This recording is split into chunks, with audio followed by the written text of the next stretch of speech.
আজ একটা কথা খুবই বলতে ইচ্ছা করতেছে। যে নারী 12 জনের কাছ থেকে ঘুরে আসে, যে নারী 12 জনে আসক্ত থাকে, সে নারী আসলে না ভালোবাসার যোগ্যতা রাখে না। কারণ 12 জনের সাথে থাকা নারী কখনো ভালোবাসা পাওয়ার যোগ্যতা কোনোদিনও রাখতে পারে না।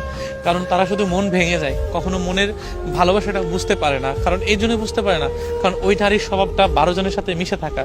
যদিও হয়তো ওই নারী কখনো ভালোবাসার যোগ্যতা রাখতে পারে না, হয়তোবা কোনো একটা সময় সেই নারীও ঠকে যায়, আমি জানি না।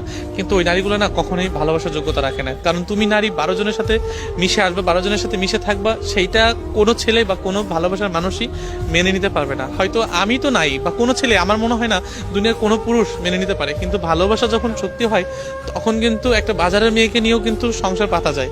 কিন্তু যদি ওই মানুষটা যদি 12 জন আসক্ত থাকে বা 12 জনের কাছ থেকে ঘুরে আসে, কিন্তু ওই ওই মানুষকে বা ওই নারীকে কখনোই সমাজ বা মানুষ কোনোদিনও মেনে নিতে পারে না।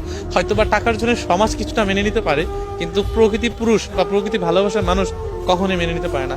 যে কষ্ট যন্ত্রণা আমি পেয়েছি বা যে কষ্ট যন্ত্রণা আর অন্য একটা পুরুষ পাচ্ছে, অন্য একটা ছেলে পাচ্ছে, তোমাকে যে মানুষটা সারা জীবন ভালোবাসার স্বপ্ন দেখে একটু বাঁচার চেষ্টা করেছে, সেই মানুষটাকে তুমি কষ্ট দিয়েছো। যে মানুষটা তোমার তোমার ভালোবাসা পাওয়ার জন্য দিনরাত ছুটে বেড়াচ্ছে, কিন্তু সেই মানুষটাকে তুমি কষ্ট দিয়েছো।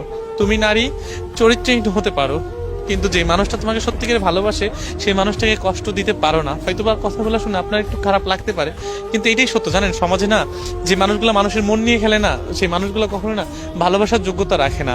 হয়তো আমি যে মানুষটার কাছে ঠকেছি, যে মানুষটা আমাকে ঠকিয়েছে, সেই মানুষটা অন্তত বোঝা উচিত ছিল যে আমি যে মানুষটাকে ঠকাচ্ছি, আমি তো 12 জনে আসক্ত, আমি নষ্ট। আমি কেন একজন সত্যিকারের ভালোবাসার মানুষের মন নিয়ে খেলতে যাব? কেনই বা এমনটা কি দরকার ছিল? তোমরা যখন মানুষের মনগুলো ভাঙো না, একবার একটু বিবেচনা করে দেখবে যে ওই মানুষটা তোমাদেরকে কতটা ভালোবাসে, কতটা ভালোবেসে সারা জীবন আগলে রাখতে চায়। কিন্তু কি জানো, দিন শেষে তো না তুমি তাদেরকেও ঠকিয়ে দাও। কিন্তু একটা সময় তোমারও ঠকতে হবে, যখন তুমি নিজে নিজের কাছে আয়নায় দাঁড়িয়ে বলতে হবে যে আমি সত্যি ভুল করেছি। হয়তো বা তখন তুমি 12 জনের বা বারো বারো জায়গায় ঘুরে আসা একটা নারী, তখন হয়তো সমাজের কাছে এমন একটি নারী থাকবা, কিন্তু যে মানুষটা তোমার চারিত্র সম্পর্কে জানতে পারবে, সেই মানুষটার কাছে তুমি ঠিক ওইটাই হয়ে থাকবে। তুমি একজন 12 জনের কাছে ঘুরে আসা একটা নারী, আর সেই নারী কখনোই ভালোবাসার যোগ্যতা রাখে না।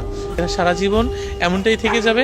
আর তাদের তাদের কি বলবো, যে যে মানুষ 12 জনে মিশে থাকে, তাদের চরিত্র নিয়ে আমার আর কিছু বলার নেই। কিন্তু একটা জিনিস তাদের উদ্দেশ্য বলতে থাকি, যারা সত্যিকার আপনাকে ভালোবাসে, তাদের মনগুলো না অনেক নরম হয়।